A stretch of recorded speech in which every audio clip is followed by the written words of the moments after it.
बेटा जी अस्सलाम वालेकुम। मैंने आपको स्केलर प्रोडक्ट कंप्लीट करवा दिया था। आज हम वेक्टर्स की प्रोडक्ट की दूसरी टाइप वेक्टर प्रोडक्ट या क्रॉस प्रोडक्ट सीखेंगे। क्रॉस प्रोडक्ट कहने की वजह यह है कि दोनों वेक्टर्स के मल्टीप्लिकेशन को क्रॉस के साइन से रिप्रेजेंट किया जाता है। इससे कंफर्म हो जाता है कि result should be a vector quantity. दो वेक्टर्स को मल्टीप्लाई करने पर अगर आंसर स्केलर आता हो तो दोनों वेक्टर्स के दरमियान डॉट का साइन इंट्रोड्यूस करवाया जाता है, और अगर दो वेक्टर्स को मल्टीप्लाई करने पर आंसर वेक्टर क्वांटिटी आता हो तो ऐसी सूरत में बेटा जी दोनों के दरमियान क्रॉस का साइन इंट्रोड्यूस करवाया जाता है।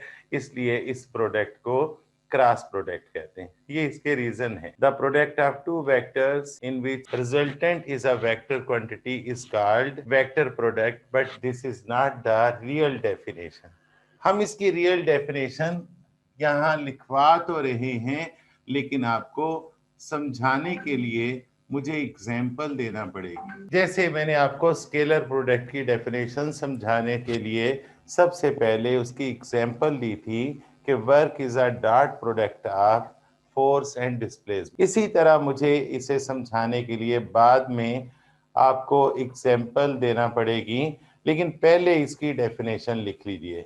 तो डेफिनेशन लिखिएगा, the product of two vectors which is also a vector quantity whose magnitude is equal to the magnitudes of the product of both vectors and sine of minimum angle between them, but the direction of this vector is perpendicular to both vectors or perpendicular to the plane formed by both vectors। तो आपने इसकी definition के लिहाज से इसे लिखना है a cross b is equal to mod a mod b sine theta into you cap. तो मैंने आपको बताया था कि दो वेक्टर्स की ऐसी प्रोडक्ट है जो वेक्टर क्वांटिटी है, और उस वेक्टर क्वांटिटी की जो मैग्नीट्यूड है वो दोनों वेक्टर्स की मैग्नीट्यूड और उनके दरमियान बनने वाले sine theta, sine of minimum angle की प्रोडक्ट के बराबर, इन तीन की प्रोडक्ट के बराबर होती है, और उसकी डायरेक्शन दोनों वेक्टर्स पर परपेंडिकुलर होती है। फर्ज कीजिए ए और बी दो वेक्टर्स हैं। ए और बी मैं यहां बनाता हूं, दो वेक्टर्स हैं। अब मल्टीप्लाई करने के दो तरीके हैं, या तो ए को बी से मल्टीप्लाई करेंगे या बी को ए से मल्टीप्लाई कर देंगे, डायरेक्शन बदल देंगे। अगर आप ए को बी से मल्टीप्लाई करना चाहते हैं तो यहाँ राइट हैंड रूल लगेगा, याद रखिएगा। आप क्या करेंगे, अपनी हथेली जो है वो जो वेक्टर मल्टीप्लाई करना चाहता है उस पर खोल के रखेंगे और उंगलियां घुमाएंगे उस तरफ जिस तरफ वो मल्टीप्लाई करना चाहता है। अब ये जो ठेंगा है ना, सॉरी यार, ये जो अंगूठा है, इसकी जो डायरेक्शन है वो रिजल्ट की होगी, प्रोडक्ट की होगी, आंसर की होगी। तो ये जो वेक्टर है इन दोनों वेक्टर्स पर कैसा है, परपेंडिकुलर है, या इस प्लेन पर, इस पेपर पर क्या है, परपेंडिकुलर है। हमने इसको इस तरह से दिखाया है, और देखिए ये जो एंटी क्लॉकवाइज डायरेक्शन दिखाई है ये एंगल की डायरेक्शन है, इस एंगल की।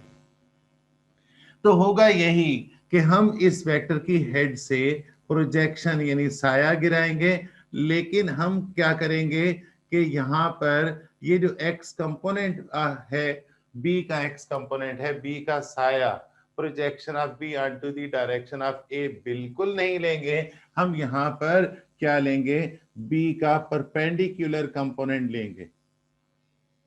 आप इसे बी साइन थीटा क्यों कहेंगे, आप इसे बी वाई कहते हो।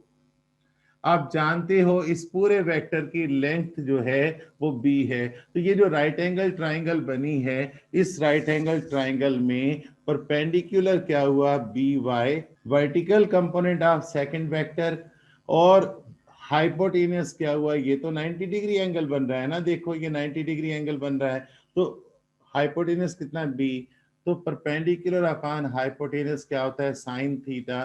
तो हम यहाँ पर बी का जो y कंपोनेंट है वो कितना लेंगे, बी साइन थीटा। यानी दो वेक्टर्स की डॉट प्रोडक्ट में एक वेक्टर की पूरी मैग्नीट्यूड हिस्सा लेती है और दूसरे वेक्टर का y कंपोनेंट हिस्सा लेता है, इसको आप कहेंगे the product of the magnitude of first vector and vertical component of second vector on the direction of first। ये u कैप इस वेक्टर की डायरेक्शन। मैंने a और b को मल्टीप्लाई करके जो नया वेक्टर पैदा करवाया है, यहाँ पर अल्लाह ने पैदा किया है, उसको c का नाम दिया है। या आप इसे कहेंगे एक वेक्टर की मैग्नीट्यूड और दूसरे का परपेंडिकुलर कंपोनेंट हिस्सा लेगा। अब देखिए, आपके पास यहाँ पर दो वेक्टर्स की प्रोडक्ट में दो चीजें शामिल हो गई। एक तो ये है कि रिजल्ट की मैग्नीट्यूड और दूसरी है रिजल्ट की डायरेक्शन।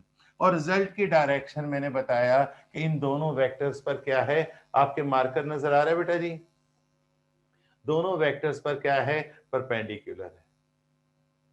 ये जो मार्कर की डायरेक्शन है ना, ये वाली, this is the direction of a cross b. A और बी का क्रॉस प्रोडक्ट एक वेक्टर है और उस वेक्टर को ए क्रॉस बी, या मैंने सिंपल नेम उसका रख दिया सी रख दिया। अब यहां याद रखिएगा, ए क्रॉस बी की जो मैग्नीट्यूड है ना, वो दोनों वेक्टर्स की मैग्नीट्यूड्स और उनके दरमियान बनने वाले मिनिमम एंगल के साइन के प्रोडक्ट के बराबर होती है, यानी तीन चीजों के प्रोडक्ट के बराबर होती है। यूं कह सकते हैं कि mod c is equal to mod a mod b sine theta, या आप इसे c is equal to a B sine theta भी कह सकते हैं। This is the magnitude of a cross b is equal to, उसका नया नाम क्या रख दिया आपने, सी। और बेटा इस प्रोडक्ट की जो डायरेक्शन है उसको हमने यू कैप से जाहिर किया है, यूनिट वेक्टर।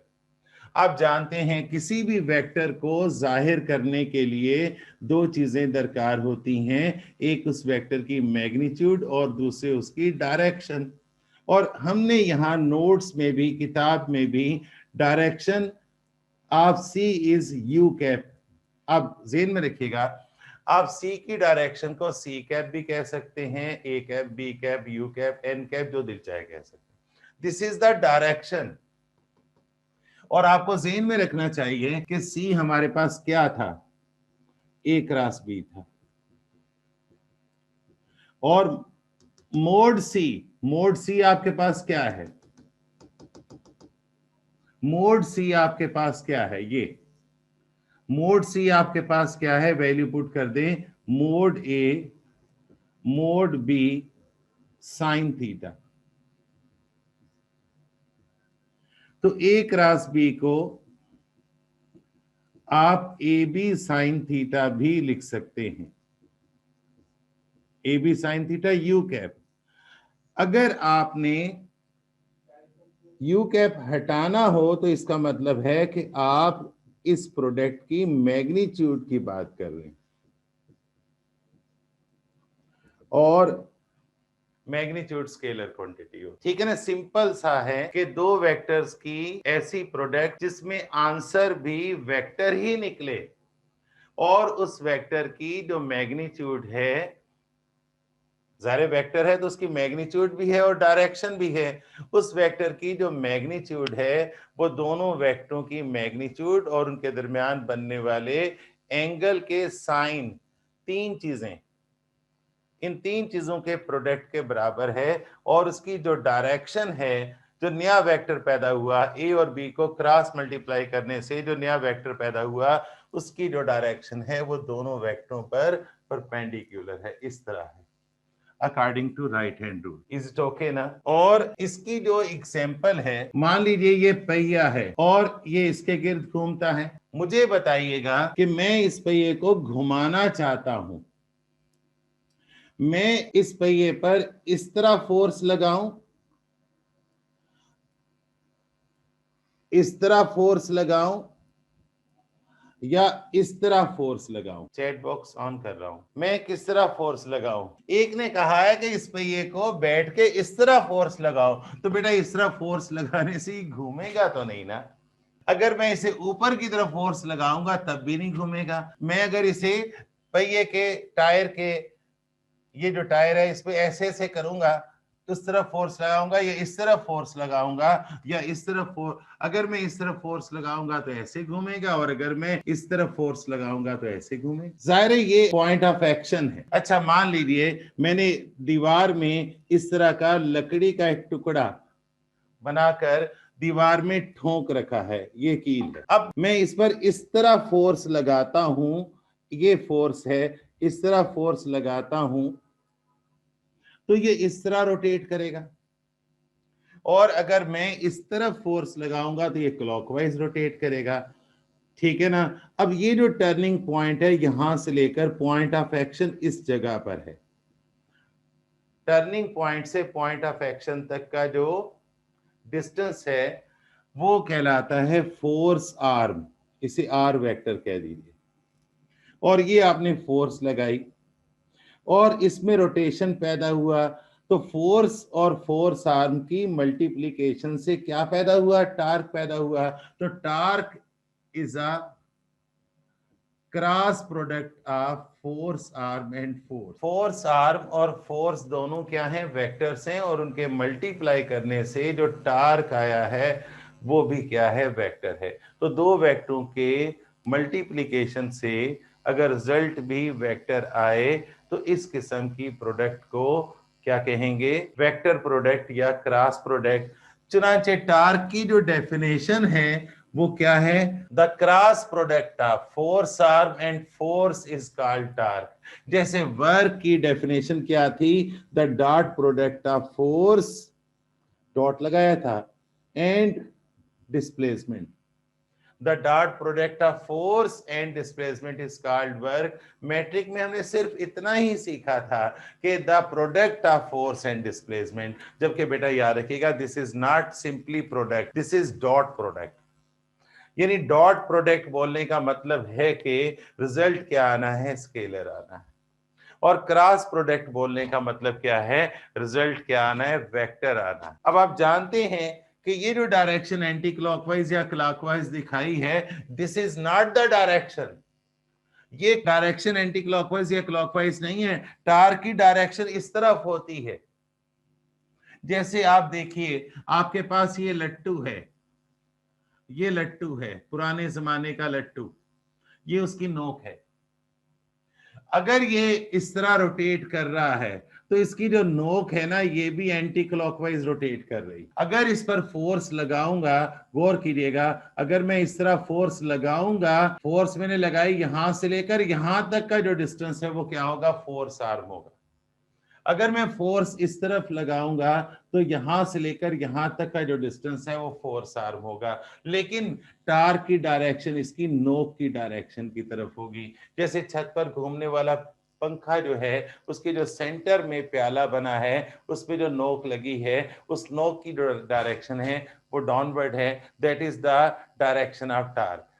दो वेक्टर्स के क्रॉस प्रोडक्ट में जो नया वेक्टर पैदा होता है उसकी डायरेक्शन दोनों वेक्टर्स पर क्या होती है, परपेंडिकुलर होती है। इस पर आपने गौर कर। अब हमें इसकी जनरल प्रॉपर्टीज करनी है। General properties of cross product, heading डालिएगा। पहली जनरल प्रॉपर्टी है the cross product of two parallel vectors is zero. फर्ज कीजिए दो वेक्टर्स पैरेलल हैं, consider there are two parallel vectors. Parallel vectors ऐसे वेक्टर्स होते हैं जिनकी मैग्नीट्यूड तो बराबर हो ना हो लेकिन डायरेक्शन सेम होती है और उनके दरमियान एंगल 0 डिग्री होता है। आप यहां लिखेंगे consider two vectors A and B are parallel.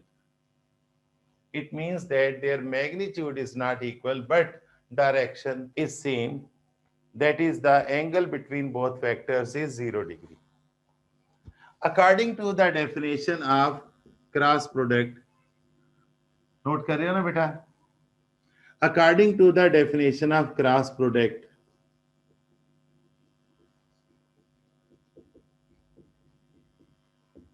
this is the definition of cross product. अब मोड ए की जगह तो आप भले ए लिख दीजिए, मोड बी की जगह बी लिख दीजिए, लेकिन थीटा की जगह आपने कितना लिखना है, 0 डिग्री। तो गौर कीजिएगा आपके पास साइन 0 0 होता है तो जीरो से कुछ भी मल्टीप्लाई हो जाए, this is zero.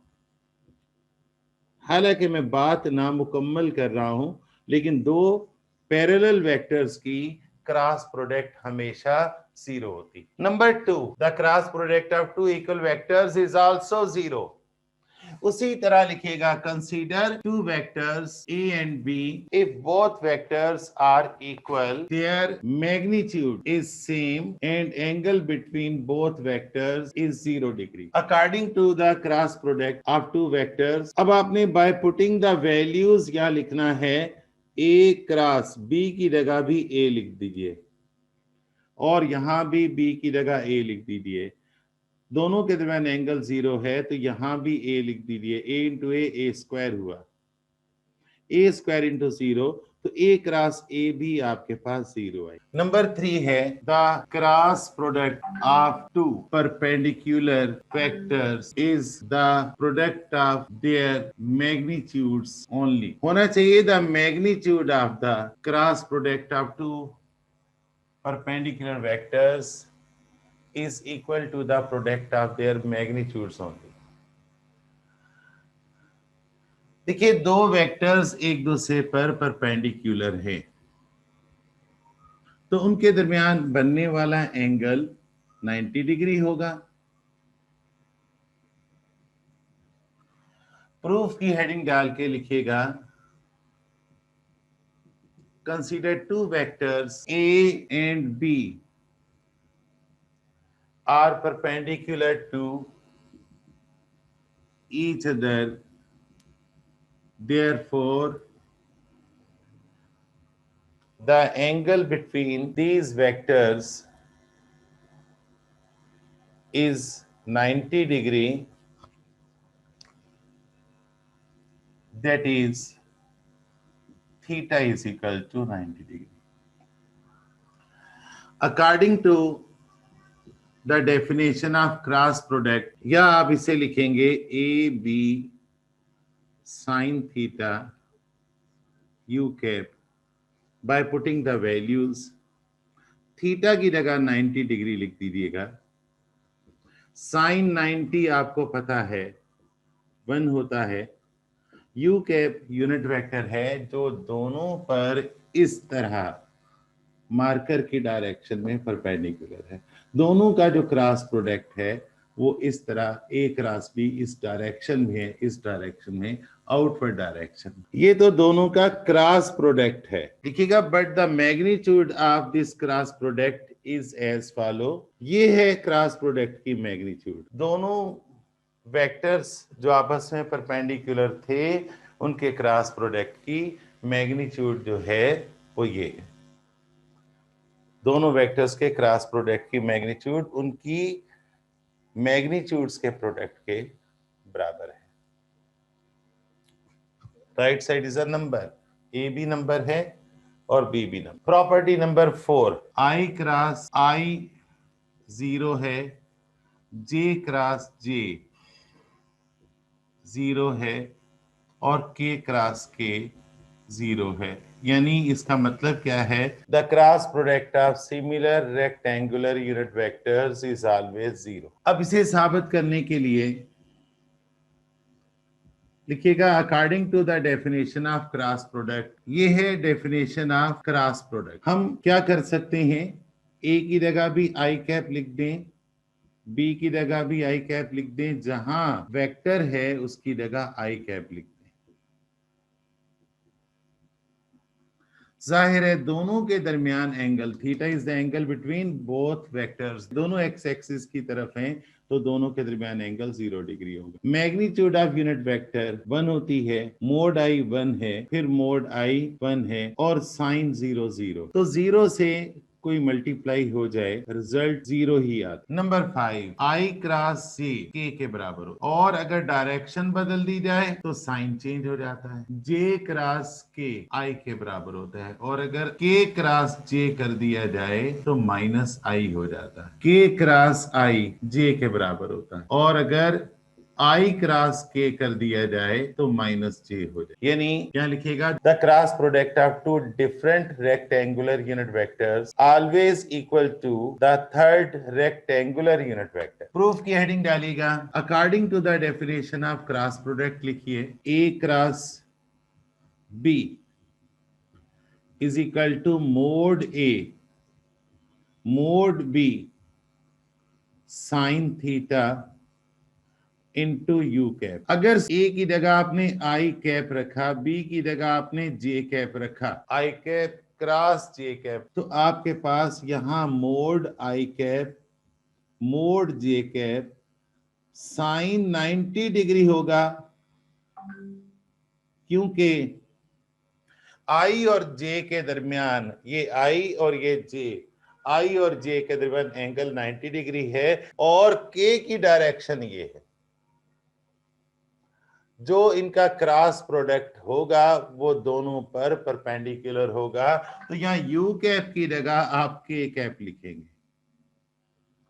You cap cross product की डायरेक्शन है। हमारे पास मोड आई कैप 1 है, मोड जे कैप 1 है, साइन 90 भी 1 है, तो 1 इंटू 1 इंटू 1 इंटू के कैप हुआ। अब याद रखिएगा कि अगर हम ए क्रॉस बी की जगह बी क्रॉस ए कर दें तो हमारा आंसर नेगेटिव हो जाता है।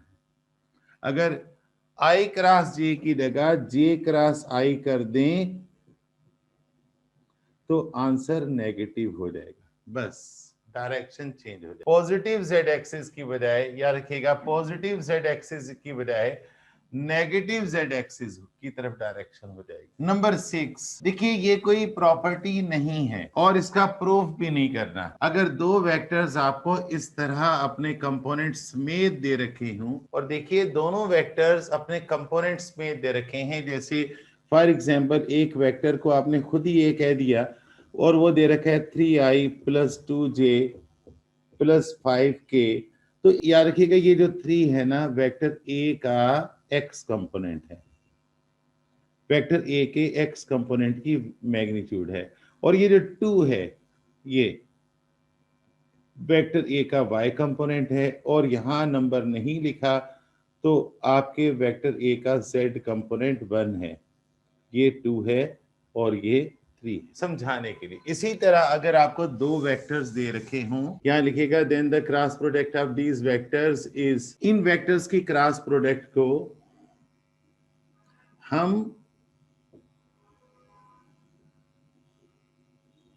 फाइंड करने के लिए डिटर्मिनेंट की मदद लेंगे। अब इसे इस्तेमाल कैसे करना है ये आज हमने सीखना है। देखिए हम इसे मैथमेटिकली समझते हैं, थोड़ा सा काम करते हैं, इसे मैथमेटिकली समझेंगे, क्योंकि डिटर्मिनेंट का कॉन्सेप्ट जो है ना फर्स्ट ईयर प्री इंजीनियरिंग के पास है एडवांस लेवल पर, और ना फर्स्ट ईयर मेडिकल के पास है। मैं एक प्रॉब्लम की मदद से इसे समझाने की कोशिश करता हूं, और यहां समझने की बात कम और कैलकुलेशन की बात ज्यादा है। वो बड़ा मशहूर कहा करता हूं ना कि I can't understand theory unless I work on problems. मुझे उस वक्त तक थ्योरी की समझ नहीं आती जब तक मैं प्रॉब्लम्स पर काम ना करूं। अच्छा बेटा, आपको अगर वो कहता है कि दो वेक्टर्स हैं 2i plus 3j plus 4k और i plus j plus 2k, और क्वेश्चन कहता है कि इनका क्रॉस प्रोडक्ट फाइंड कीजिए, क्या कहता है find a vector which is perpendicular to the plane formed by these two vectors, find a vector which is perpendicular to the plane formed by these two vectors, या कहता है find a vector which is perpendicular on a and b, दोनों पर perpendicular. आपने जाहिर cross product मालूम करनी है, और क्रॉस प्रोडक्ट से पहले याद रखिएगा, आदत बना लीजिएगा कि आपने इन वेक्टर्स के कंपोनेंट्स फाइंड करने हैं। अब ए का जो एक्स कंपोनेंट है that is the coefficient of i, a का y कंपोनेंट जो है वो कोफिशिएंट ऑफ j है, और a का z component coefficient of k है। इसी तरह कंपोनेंट्स ऑफ b फाइंड कर लीजिएगा, ये आदत बना लीजिएगा जब मैं न्यूमेरिकल करवाऊंगा तो बी के कंपोनेंट्स आई का कोफिशिएंट नहीं दिया 1 मानेंगे, बी का y component the coefficient of j है और बी का Z component coefficient of k है। Cross product of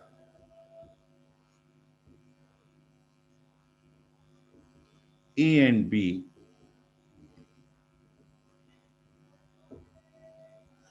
cross product of A and b find करेंगे तो लिखेंगे ए क्रॉस बी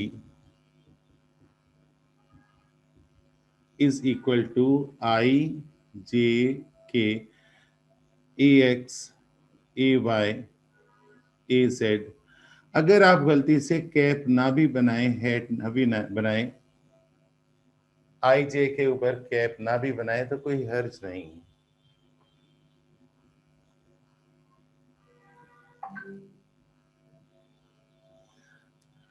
फार्मूला लिखेंगे और इसमें वैल्यूज पुट कर दें।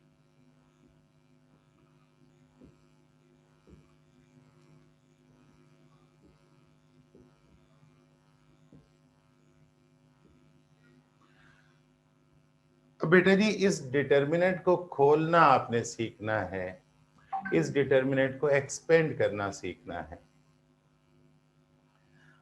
तरीका जो है वो कोई मुश्किल नहीं है बेटा, बिल्कुल मुश्किल नहीं है। मेथड समझने के लिए गौर कीजिएगा। आपने करना क्या है कि पहले ये वैल्यू उतार लेनी है और इसका ये कॉलम और ये रो छोड़ देनी है। इसका एसोसिएट डिटर्मिनेंट फाइंड करने के लिए आपने ये कॉलम, फर्स्ट कॉलम और फर्स्ट रो छोड़ देनी है, तो आपके पास हुआ 3 4 1 2। ओके। इसके बाद आपने सेकंड एलिमेंट, फर्स्ट रो का सेकंड एलिमेंट जे है, सेकंड एलिमेंट यहां उतारना है, लेकिन उससे पहले उसकी साइन चेंज करनी है। यहां साइन पॉजिटिव है तो यहां माइनस कर देना है, और अगर यहां माइनस होता जो नहीं है तो प्लस कर देते, लेकिन नहीं है, नहीं होगा। आपने अब इस कॉलम को छोड़ देना है और इस रो को तो छोड़ना ही है। तो आप अगर इस कॉलम को छोड़ देते हैं तो आपके पास जो छोटा डिटर्मिनेंट होगा वो 2 4 1 2 होगा। फिर थर्ड एलिमेंट को एज इट इज नोट करना है और उसका साइन वही रहेगा। अगर पॉजिटिव है तो पॉजिटिव, अगर नेगेटिव वैसे पॉजिटिव है। इस कॉलम, थर्ड कॉलम को छोड़ देना है तो छोटा डिटर्मिनेंट आपके पास ये होगा। Is it clear? फिर आपने क्या करना है, इस 2 रो और 2 कॉलम वाले डिटर्मिनेंट को एक्सपेंड करना है। याद रखिएगा तरीका ये कि ये इससे मल्टीप्लाई होगा, दरमियान में माइनस का साइन देके इन दोनों को मल्टीप्लाई करेंगे।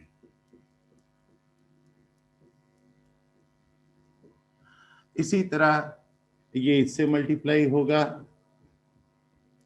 -1 × 4। इसी तरह ये इससे मल्टीप्लाई होगा, फर्स्ट एलिमेंट फोर्थ एलिमेंट से मल्टीप्लाई होगा, माइनस थर्ड जो है वो सेकंड से।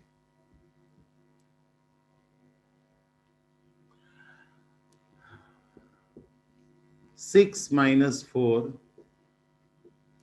4 - 4, 2 - 3,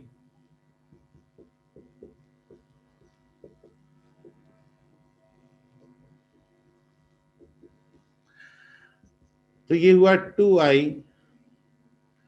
0 से मल्टीप्लाई होने की वजह से ये कंपोनेंट खत्म हो गया, और -1 × k -k, ये आपके पास दोनों वेक्टर्स का क्रॉस प्रोडक्ट आया। अगर आपको मैं कहूं कि बेटा इसका डॉट प्रोडक्ट फाइंड करना है, dot product of A and B मालूम करना है, तो वो प्रॉपर्टी भी हमने सीख रखी है, और वो क्या थी, A dot B is equal to A X B X plus A Y B Y plus A Z B Z. आप गौर कीजिएगा, क्रॉस प्रोडक्ट के आंसर में आई और के आए थे, यानी दो वेक्टर्स के क्रॉस प्रोडक्ट जो है वो एक वेक्टर होती है। और यहां देखिएगा स्केलर आंसर आएगा, वैल्यूज पुट की,